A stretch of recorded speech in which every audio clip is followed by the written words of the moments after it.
कौन है ये मुफ्ती? यमन के मौलाना से कही कौन सी बात जो रुक गई निमिषा प्रिया की सजाए मौत।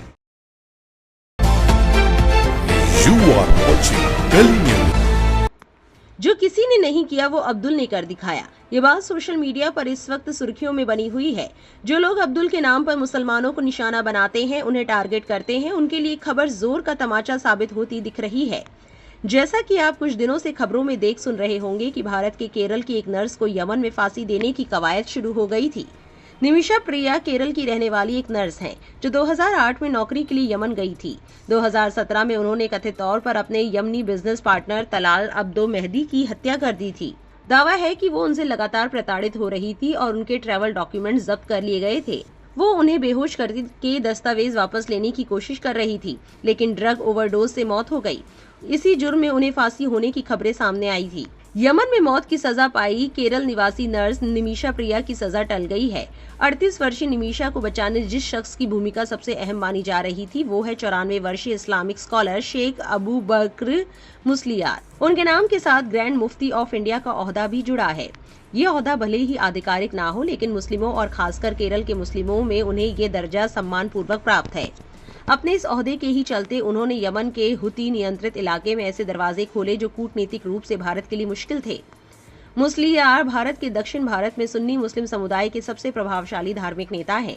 उन्होंने यमन के हुती विद्रोहियों के नियंत्रण वाले इलाके में कनेक्शन साधकर निमिषा प्रिया की जान बचाने में अहम भूमिका निभाई। हालांकि इस बीच सबके मन में ये सवाल जरूर उठता है कि आखिर ये मुफ्ती कौन है और उन्होंने ऐसी कौन सी बात कही जो यमन में निमिषा की जान के दुश्मन बने लोग भी मान गए। आइए उनकी खुद की ज़बानी समझते हैं। जो अभी गुजरा है वो उसका तो सारी तालीमात प्राइम मिनिस्टर को हमने भेज दिया है। यमन में एक कत्ल हुआ, वो कत्ल के बाद कोर्ट में जाके केस हुआ। वो केस में एक औरत का नाम है निमिषा प्रिया, वो नॉन मुस्लिम है। वो ये औरत को कत्ल करने का हुक्म हुआ है। वहाँ का उलमा से बोल दिया इस्लाम में कत्ल के बजाय दियत देना, कवद देना ये भी है। ऐसा दियत कबूल फरमाएगा या करेगा या नहीं करेगा, ये आप पूछ के अगर दियत कबूल होना हो तो वो देने के लिए इधर पार्टी तैयार है बोल के मैं वहाँ से उलमा से गुजारिश किया। एक गुजारिश वो लोग बोलने के बाद उसको बाद लोग तैयार हो गया, बाद लोग तैयार नहीं हुआ। वो उसके बारे में अभी बात हो रहा है। वो देने को वो लोग तैयार है।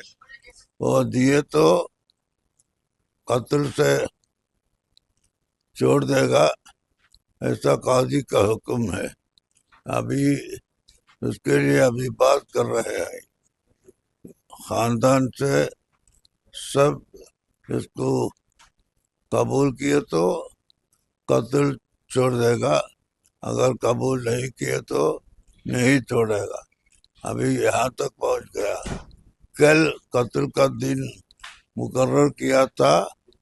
वो चंद दिन के लिए ये काली, वहाँ यमन का काली चेंज किया। उसके बाद चंद दिन के लिए वो तगीर कर दिया हुक्म को। हम तो एक इंसान की हैसियत से ये करने की तलब किया। हाँ, ऐसा तलब कबूल किया तो इंडिया में मुसलमान को बहुत आसान हो जाएगा। यहाँ मुसलमान हिंदू सब एक ही प्लेटफॉर्म में रहने वाला है और रहने वालों को कुछ मशक्कत कमती होता है। ये अगर जारी रहे तो बहुत अच्छा होगा।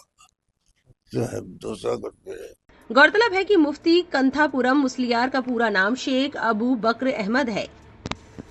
वो केरल के कोझिकोड में रहते हैं और ऑल इंडिया सुन्नी जमीयत उल उलमा के महासचिव है। वो दक्षिण एशिया में सुन्नी मुसलमानों के प्रमुख धर्मगुरुओं में गिने जाते हैं। वो मरकज नॉलेज सिटी के चेयरमैन भी है। ये एक शिक्षा और सांस्कृतिक विकास परियोजना है जो इस्लामिक परंपरा को आधुनिक शिक्षण से जोड़ती है।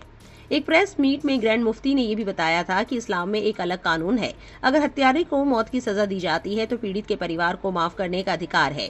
मुझे नहीं पता कि ये परिवार कौन है, लेकिन मैंने दूर से यमन के जिम्मेदार स्कॉलर से संपर्क किया।